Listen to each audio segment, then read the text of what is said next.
Okay, I have some really disturbing news to report to you about the Constitution, which social and constitutional conservatives claim to really value. Donald Trump said late last week that he would support trying U.S. citizens suspected of terrorism in military tribunals. This is yet another one of Donald Trump's harebrained suggestions that is at worst unconstitutional and at best would be tied up for years in court if Donald Trump actually tried to do this. Trump said to the Miami Herald that he doesn't at all like the idea of trying terrorist suspects in the civilian court system. And he added that he would be, quote, fine with trying U.S. citizens in military tribunals, for example, at Guantanamo Bay in Cuba. Now, the only problem with this, Lewis, is that there is this thing called due process, which U.S. citizens are entitled to. Due process generally defined as, quote, fair treatment through the normal judicial system, especially as a citizen's entitlement. Military tribunals, Lewis, not exactly the normal judicial system, are they? Not quite. To me, this is just typical Trump pandering. And it's pretty easy to pander to conservatives. One of the top three things you can do is just talk about the military. And now we're talking about the military and treason and terrorism and tribunals. I'm sure they're eating it all up. This actually came up here in Boston after the Boston Marathon bombing. It was suggested by some that Zahar Tsarnaev be tried in a military tribunal. And of course, many more level-headed Republicans like John McCain, for example, as well as anyone who has even a passing understanding of the Constitution, were opposed to that. Trump, you presented the possibility, Lewis, that Trump is pandering. I actually want to suggest that he just has no idea what he's talking about, that this is more ignorance than anything else, because whenever Trump says one of these things and is asked a follow-up question about it, immediately it's clear there's nothing there, right? The wheel is spinning, but the hamster's been dead for a while is maybe one way we can sort of think about what's going on there. I think the guy just doesn't have the slightest idea what he's talking about. Military tribunals, yeah, I mean, I don't know. Sure, it sounds kind of good. I agree, and I'm picturing his response now to a follow-up question on military tribunals. He would just talk about how much we are in danger because of terrorists. Yeah.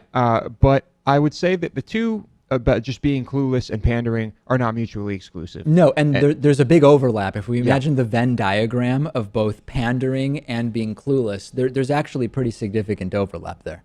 Yeah, so it's both, for sure. But I don't really know how effective this is, this method of pandering. But talking about the military, talking about how strong he wants to make the military, a lot of his fans love it.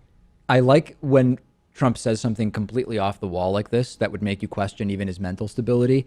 And then Republicans like Paul Ryan will respond by saying something like, I'm opposed to suggestions by Donald Trump that his opponent be killed if she wins, but I do support the Republican Party and will be voting for Trump in November, right? Trump suggests ignoring the Constitution and putting U.S. citizens suspected of terror into military tribunals.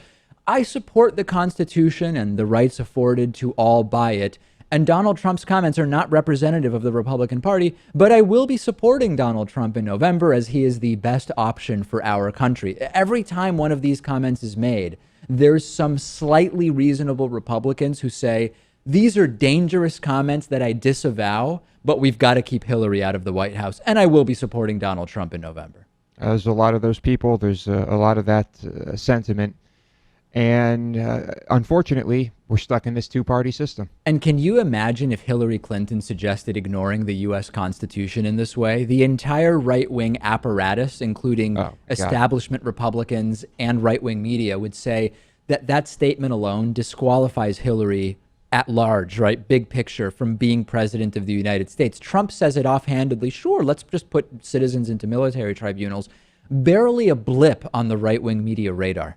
Yeah. Hillary would, there might be riots if Hillary said that, legitimately. Gamefly is sort of like Netflix for video games. They have over 8,000 new and classic games for Xbox One, Xbox 360, PS4, PS3, Wii, and a bunch of other platforms. And you can play as many games as you want for one monthly fee. And if you find some games you want to keep, you can buy them for a low used price. There's never any due dates or late fees. and our audience can get a free 30-day trial at gameflyoffer.com/TDPS. The games are shipped directly to you with return envelopes included. There's no contracts, and you can rent games through the mobile app. Get the free 30-day trial for the David Pakman Show audience and support our show by going to gameflyoffer.com/TDPS.